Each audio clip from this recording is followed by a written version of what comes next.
Desleixar a palavra, mas que o Senhor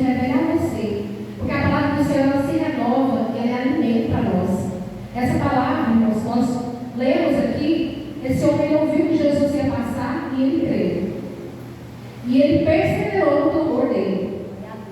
As pessoas falavam para ele parar. Para, você está incomodando. E ele continuava gritando: Jesus, filho de Davi, tem misericórdia de mim. Algumas traduções vão falar: tenha compaixão de mim, né?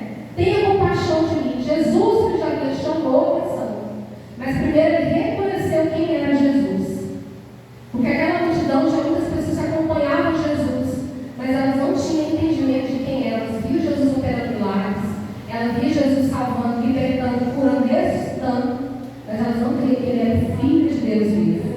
Mas ele mesmo sem enxergar fisicamente, ele creu. E ele falou: Jesus, filho de Davi, tem compaixão de mim. E ele clamou ali, irmãos, pela misericórdia do Senhor. E eu quero declarar nessa cidade que Jesus está aqui. Jesus está passando pela nossa Jericó. Que você possa clamar nessa cidade: Jesus, filho de Davi, tem misericórdia.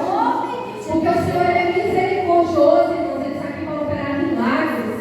O Senhor está aqui para realizar o impossível. Você crê? Falar do Senhor para se creres, verás a glória de Deus. Nós queremos ver a glória do Senhor, porque nós temos promessa do Senhor, e nós veremos as promessas do Senhor se cumprir nas nossas vidas e na vida dos nossos, e nós vamos testemunhar para que aumente a fé dos nossos irmãos e o nome do Senhor seja glorificado. Porque o Senhor é fiel. Quando Ele nos faz uma promessa, Ele é fiel para cumprir. E ali aquele homem continuava clamando, ele perseverou. Ele ouviu, ele creu, ele declarou quem era Jesus, ele confessou com os lábios dele: Jesus, filho de Davi. E ele clamou pela misericórdia. Jesus, ele é misericordioso. A palavra do Senhor em Lamentações fala que as misericórdias do Senhor são a causa de não sermos consumidos. Irmão, se não fosse Jesus, a nossa vida, a misericórdia e a graça dele, nós não estaríamos aqui. Mas o Senhor, ele renova dia após dia a misericórdia dele, para que nós possamos continuar caminhando e perseverando rumo ao alvo, que é a salvação, rumo àquilo que ele nos prometeu, confiando, caminhando e clamando ao Senhor todos os dias. Amém, meus irmãos? Glória a Deus. E ali aquele homem, ele perseverava gritando. E ele ignorou as vozes contrárias, ele continuou crendo no milagre, mesmo sem ver. E ele teve clareza do que ele queria receber. Mas antes dele ter essa clareza, e o mestre perguntar para ele o que ele queria que Jesus fizesse a ele, algo muito interessante ele fez. No versículo 50 está escrito assim: lançando sua capa para o lado, de um salto, pôs-se em pé e dirigiu-se a Jesus. Aleluia! Irmão, sabe o que simbolizava aquela capa? Aquela capa simbolizava o direito que aquele servo tinha de mendigar, de estar naquela situação ali. Eu já não enxergava, mas aquela capa, quando ele lança aquela capa, ele lança fora o medo, ele lança fora a incredulidade, ele lança fora o passado, porque ele queria que a caixa momento ia se levantasse e se dirigisse até Jesus. Jesus ia restaurar a visão dele, e a história dele não seria mais a mesma. Ele lança aquela capa e ele deixa para trás o passado dele, o passado de amargura, o passado de rejeição, o passado de vozes contrárias para ele se calar, porque ele cria que o Senhor iria entrar na vida dele. Ele se levantou de salvo e falou: mestre, eu quero ver. Eu quero ver. E quantas vezes, irmãos, a gente está na presença do Senhor, a gente tem tantas demandas e a gente nem sabe o que a gente vai pedir do Senhor.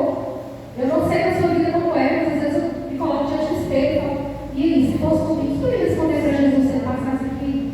São tantas coisas, né? A gente precisa ter clareza daquilo que a gente quer, daquilo que a gente precisa em primeiro lugar, uma direção, um direcionamento do Senhor para nós. E aí o Senhor fala para ele: o que você quer que eu lhe faça? Perguntou Jesus. O servo respondeu: mestre, eu quero ver. E Jesus disse: vá, a sua fé o curou. Imediatamente ele recuperou a visão e seguia Jesus pelo caminho. No momento que Deus declarou aquela palavra para ele, vá, a sua fé o curou. E que nessa tarde a sua fé possa trazer a cura que você precisa. Que nessa tarde o manifestar a glória do Senhor possa te alcançar e você voltar a enxergar com os olhos da fé. Porque muitas vezes, irmãos, as demandas da nossa vida querem minar ou roubar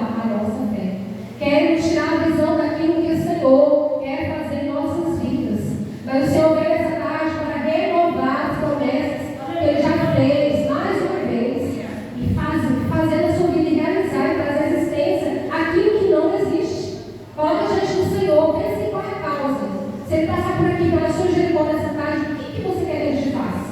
Você tem clareza do que você quer? Feche os olhos e coloque diante do Senhor. Eleva seu pensamento aos céus nessa tarde e fala: Senhor, eu quero isso.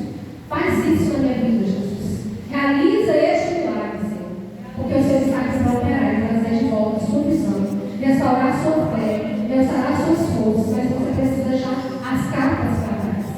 Tem um hino que nós louvamos no lugar que diz: deixar as capas e vereis as maravilhas do Senhor. Vocês conhecem isso? Deixai as capas e vereis as maravilhas do Senhor. O Senhor quer operar maravilhas, irmãos. Mas para isso nós precisamos deixar para trás. Deixar para trás tudo aquilo que nos impede de romper e ter uma visão clara daquilo que o Senhor tem para nós. E nessa tarde o Senhor vem restaurar suas emoções.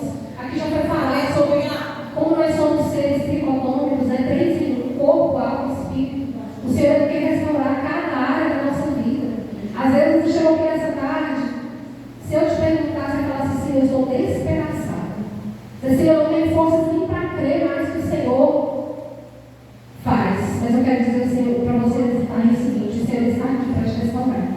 O Senhor está aqui para juntar os cabos se necessário for, te colocar de pé nessa tarde. Porque Ele vai realizar aquele milagre que Ele te prometeu, que você tanto espera, que você colocou nessa tarde, na presença do Senhor. Porque o Senhor, Ele é fiel, a palavra dele, ela não volta sem cumprir o propósito dela. Se o Senhor falou, Ele não vai invalidar aqui. As únicas pessoas que podem impedir o agir do Senhor na nossa vida, sabe quem somos? Nós mesmos. Com as nossas dúvidas, incredulidades, medos e certezas. Mas que nessa tarde o Senhor está aqui para destruir todo o poder das trevas. Tudo que te limita, toda voz que fala para você parar, de gritar, de clamar. O Senhor está aqui para te dizer: continua, marcha, anda mais uma milha. Porque logo ali está o seu milagre. Logo ali está a sua resposta. Pode ser hoje o dia de agir do Senhor na sua vida, nessa tarde. Porque Ele está aqui. Este é o lugar preparado para o milagre do Senhor, para mim e para a sua vida. Para o Senhor fazer o sobrenatural. Aquilo que vai impactar, que vai fazer as pessoas olharem e dizerem: foi Jesus. Só pode ser Jesus na vida. Porque eu conheço aquela pessoa. Não é Jesus, irmãos, é Jesus. O nome do Senhor será glorificado na minha e na sua vida. E aí aquele homem tem a visão restaurada. E ele segue Jesus pelo caminho. Em Lucas, ele relata o mesmo milagre e ele fala assim, Lucas 18:43: imediatamente ele recuperou a visão e seguia Jesus glorificando a Deus. Quando todo o povo viu isso, deu louvores a Deus. Então, irmãos, tudo é para a glória do Senhor. Quando o Senhor realiza algo em nossas vidas, é para louvor do nome dele. E que nós precisamos continuar seguindo a Jesus.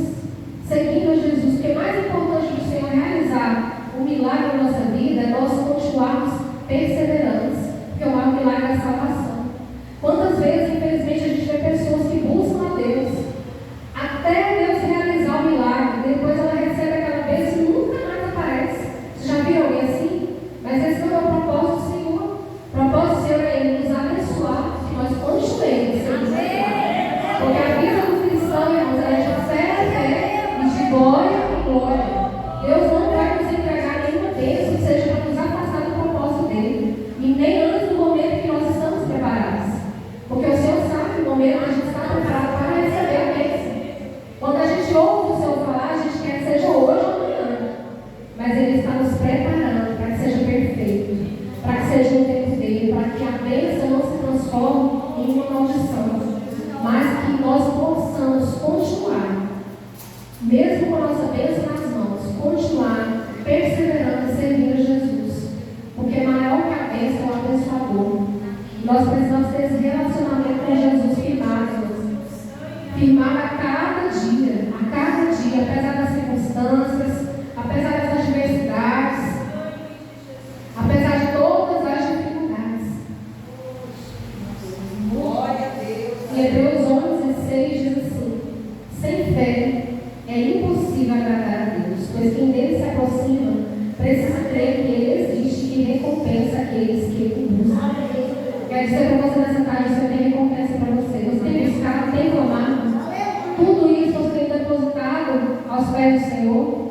Lá em Apocalipse está escrito que as nossas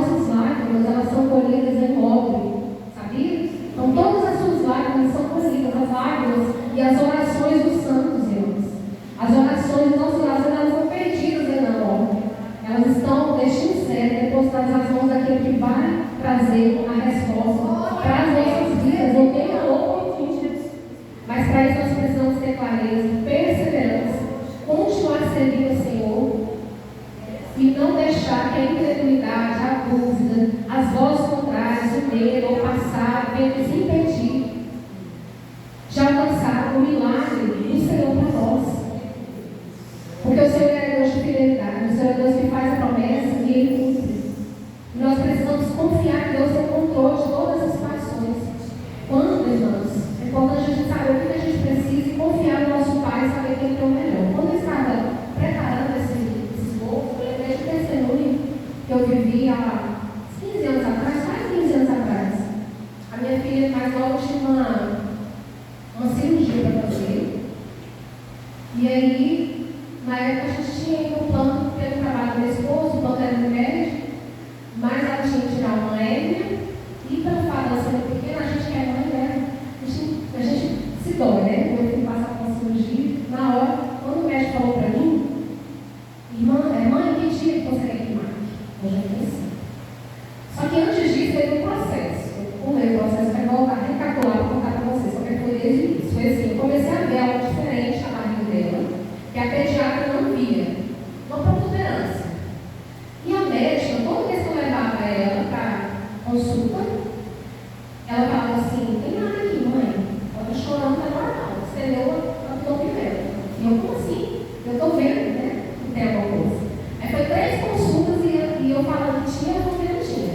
Aí ela olhou para mim e falou assim, não, você procura um cirurgião. Desse jeito, eu pensei, isso daqui, falei, vou marcar. Aí o que eu fiz? Peguei o guia da médica, falei, Jesus, cirurgia mesmo, para mim, então, né? Ela quis, acho que, me desafiar, né? Quer dizer que eu estava errada. Mas aí, na hora, eu tive uma fé e falei, Senhor, que o Senhor prepare melhor o cirurgião para passar pelas mãos dos homens. Eu creio que o Senhor tem poder para curar, mas se não for para curar, para passar pela cirurgia, que assim seja feito a vontade do Senhor. Irmãos, Deus é tão lindo, tão bom, que vocês conhecem aquele médico que chama Zacarias Calil, faz cirurgia de certeza até hoje, tá? É aquele homem que eu marquei com ele, a cirurgia. Aí quando eu cheguei no consultório dele, eu falei, nossa, a oração foi forte. Eu olhei para ele e eu estou questionando a minha filha, né? Estava sendo atendida por ele, pelo plano. Aí ele olhou, bateu o olho e falou, mãe, que dia que é a cirurgia? Eu estava certo, não é, Deus. E aí ele marcou, na hora eu lembro, no coração me desesperava, não. Deus respondeu, realmente vai dar certo, vai dar certo. Irmãos, para a glória do Senhor, ela passou pela cirurgia, aquele homem realmente era um homem usado de Deus, porque ele tem umas mãos abençoadas, Deus usa ele. Foi uma cirurgia rápida, simples, para onde glória do Senhor, minha filha está curada, nunca mais teve nada. Ela fez cirurgia pela manhã, lá já estava em casa, e eu me recordei desse milagre hoje, por quê? Porque na época, irmãos, a gente não tinha condições nenhuma, mas eu pedi ao Senhor, para Jesus, se for para fazer, seja o melhor. Então, irmãos, eu quero falar para você, não tenha vergonha de pedir para o seu pai o melhor do que ele faz. Ele faz o melhor para você, para os seus, que ele fez na minha casa. Ele fez a minha vida, e algo pode parecer tão simples, né? Mas para mim eu me alegrei tanto.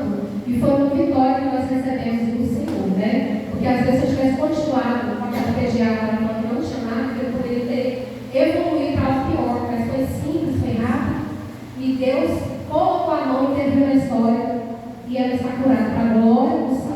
Jovem, abençoada, nunca mais teve nada, em nome de Jesus. Então foi esse testemunho que o Senhor me trouxe à memória. E eu quero dizer